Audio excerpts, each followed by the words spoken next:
at maputaw ang mga araw ngayon sa mga tinalay na si Shirley Leon, sa sasabihin at ng mga kasalanan. Tayo mo yung kwento mo sa Ama na anak ng Espiritu Santo, sumayin ang Panginoon sa bayan.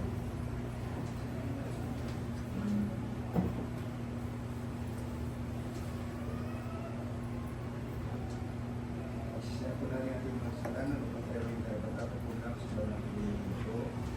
Pinaamin ko sa pagpapagaling ng Diyos at sa inyong mga kapatid na lubak ng kasara sa isip, sa salita, sa buwan at sa ating kultura.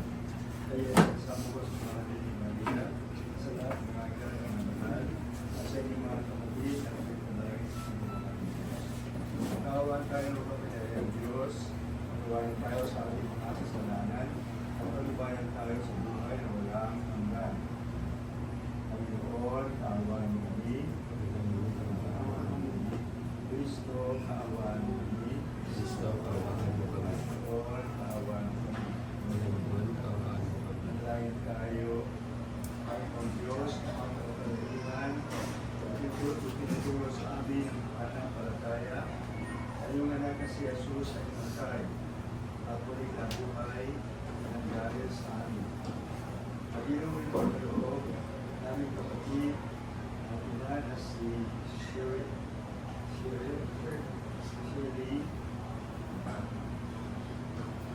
ay pag-ina sa dito, iya man na ilas na may pagkas kay Kristo, naway magsamay siya sa kanyang kaya sa anak mo si Jesus Kristo, Panginoon namin, mabubuhay at nagawin ka sa kapor ng Espiritu Santo, pagpasawalang hanggan. Amen. Ang siyempre ko nila.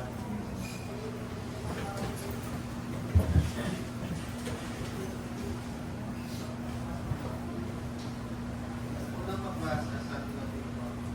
Alam po din natin po ang salita ng Diyos para sa akin. Kasabatin, sana ang sinabi ko ay may dalang kasulat at ito ay mamukha isang buwan ako. At sapat ko ay may opluyotin itong mga salita ko. Mukhang mabag na ako'y pumasa ng mga tao. Alam ko hindi tutulong ka akin ng mga bukas. Sa akin, magtrapang ko, kung dati ko bukas. Matapos na malulay, itong aking pala. Ang Diyos ko ay mamamalas na bilang kaya aking mamasdan at Ben, yung isa. sarili mga mata, minasinungan ang salita ng Diyos. Sama sa Diyos. Sa buko ko na, tugon, Panginoong aking mahal, panalangin ko ay pagkuhan. Ang sobrang mahal, panalangin ko'y pagbigat.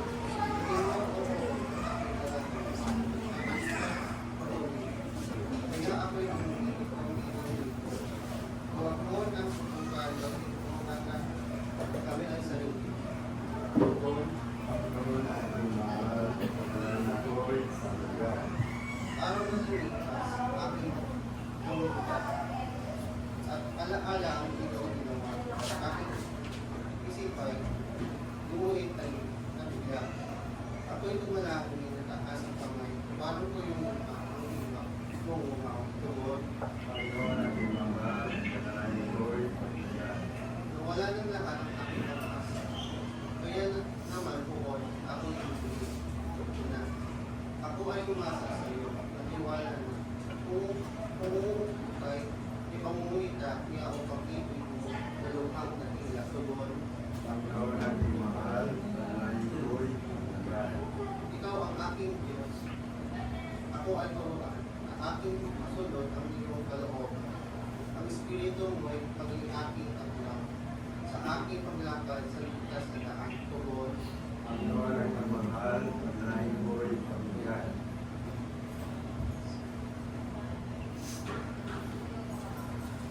Dalawang pagbasa. Ang salita ng Diyos mula sa sulat ng Apostol San Pablo sa mga nakaraan. Mga kapatid, kung ang Diyos ay banig sa atin, sino ang kalaban sa atin? Hindi niya ilalagay sa sarili ng anak, kundi ibigay para para sa ating lahat. Kung may pagkaloob na sa ating kanyang anak, hindi ba may pagkaloob sa ating ang lahat ng bagay?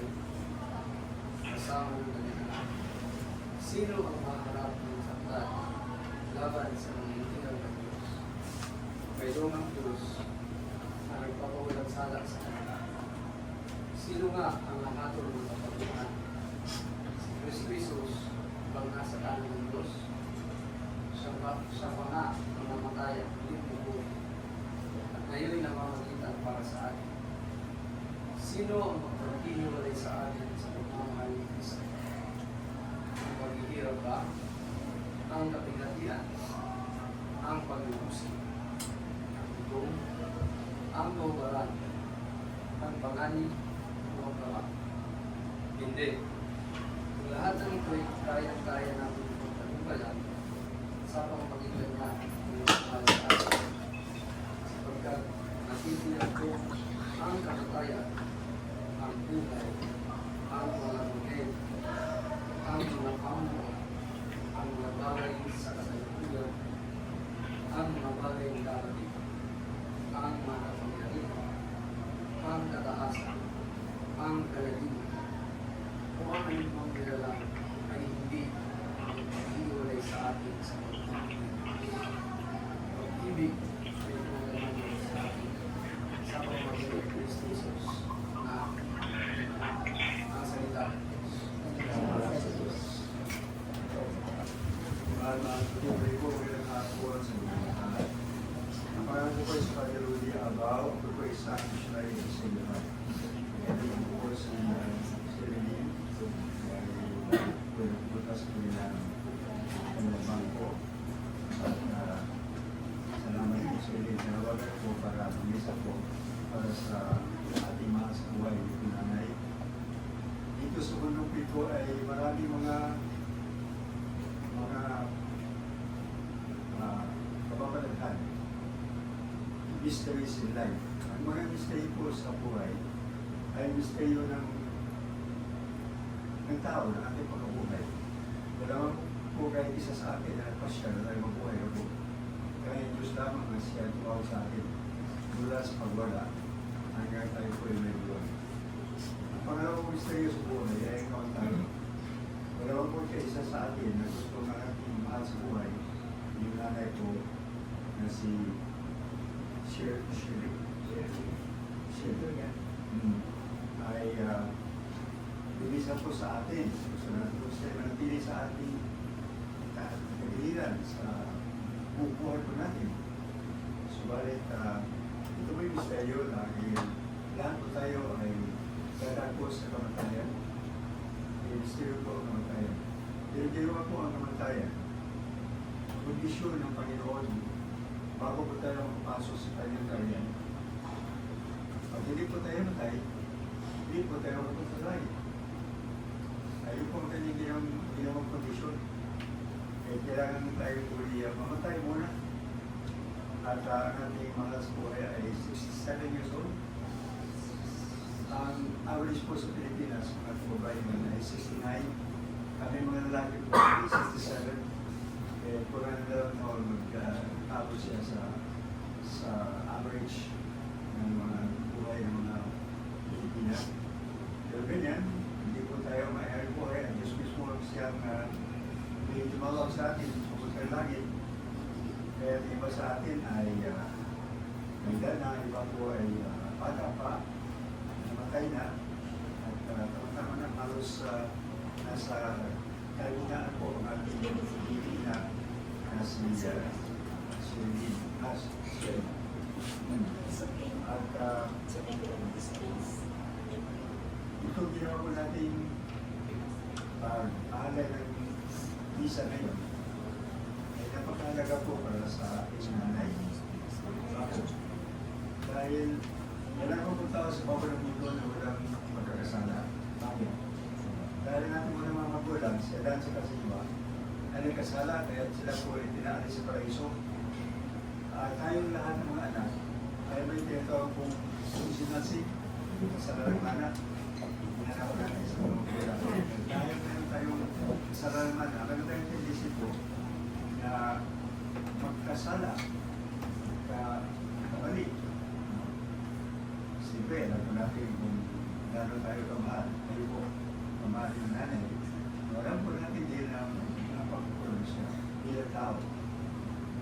Kaya pero nating pag-aaral ng misa ngayon ay napakataga dahil sa pamagitan po nating pag-aaral ng misa, isa sa mga sakramento ng Panginoon ay patawarin po yung ating nanay. Ang kanyang mga kapatid. Kaya marami po na pag-iisip po natin ngayon, nasa lahat na po siya. Dahil yan, surat po ng Panginoon. Sa ating nabasa sa Evangelyo, sabi nga ng Panginoon, ako po yung pagbubuhay at ang buhay. Ang sumasabalata sa akin ay may buhay na wala ng niya. Tayo po ay may pananampalataya sa Kanya. Kaya po sinikap niyo ang karoon po namin sa ngayon. Kaya tayo po ay kakaasa ng buhay na wala ng niya. Lalo po sa ating pag-aaral namin sa ngayon para sa ating mga sumuha.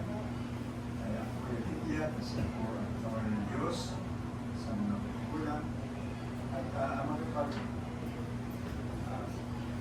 makapag-save sa Kanya sa langit. Yung inyong pagmamahal sa Diyos isa lang. At pagmamahal sa inyong mga asawa at mga anak sa bahay, yung inyong pagmamahal po sa ating kapatao, ang pagmamahal po ng mga asawa sa kanyang asawa, na hindi na po ang asawa po pagmamahal po kayo. Ang Diyos mismo, pagmahal po niya yung nanay niyo, hindi na po nanay niyo yung mahal niyo. Ang Diyos mismo po yung mahal. Kaya dahil sa pagmamahal po, at pag-sakripisyo na ating nanay, para sa inyo, ay siyempre karoon ng landas. Kaya dahil sinabi nga ng Panginoon, sabi, Panginoon sa Matthew, Kapitulo 5, Kapitulo 5, whatever you do to the least of the brethren, you do that to me. Lahat ng ginagawa mo sa iyong kapatao, yung ginagawa sa mga. Kaya kung parang mong kapatao mo, yun ang sa Diyos. Pag pinupukar mo kapatao mo, hindi lang ang kapatao mo, pinupukar mo din ang Diyos mismo. Dahil sabi niya, whatever you do to the least of the brethren, you do that to me. Kung mabuti ang ating ginawa, magmamahal tayo po yung mga sa mga Diyos. Pamagitan po na kanyang pagsisipwisyo para sa inyo, asawa at mga anak ay magkaroon siya ng kaligtasan. At habang po tayo ay nagpili sa ngayon, dito po sa harap po natin ang kanyang buhay. Ang ating kaluluwa po ay din magkaya, kasama natin siya ngayon. Sa ating mga misa, siya po yung gagalan, dahil tayo po yung alam misa para sa kanya. Kaya ako ay naliwala, tapos ng misa natin ngayon, ay maraming dahil sa kanyang Panginoon sa kanyang tirahan sa langit na wala ng hirap at sakit, hindi pa ang kapayapaan at kantasan mamahal sa walang sa buhay ko na wala ng sa naramahal ng anak ng Espiritu Santo kasi kayo na Nawalay umani ito ng pagkabuhay sa piling ng mga mananggila sa kalangitan. Dalangin natin siya sa buong may kapal. Amang kapangyarihan, gawin ng kaarawan.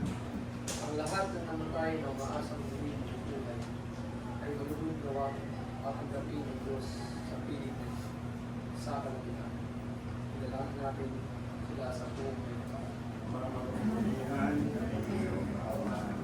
Ang lahat ng ating mga kapatid na naririto, ang mga nagdadalang party at nalulubak, at ang lahat ng kanila ay nagtitirangay ay magkasama-sama nawa sa langit na tahanan. Dalangin natin sila sa buong may kapal. Amang kapangyarihan, gawin ng kaarawan.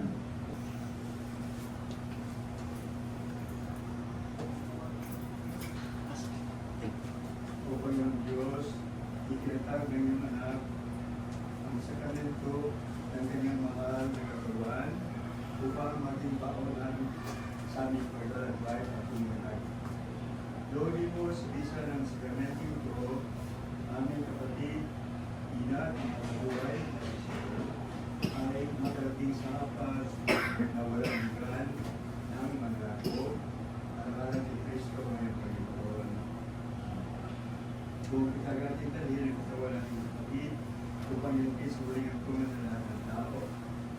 Kain tayo ng tibay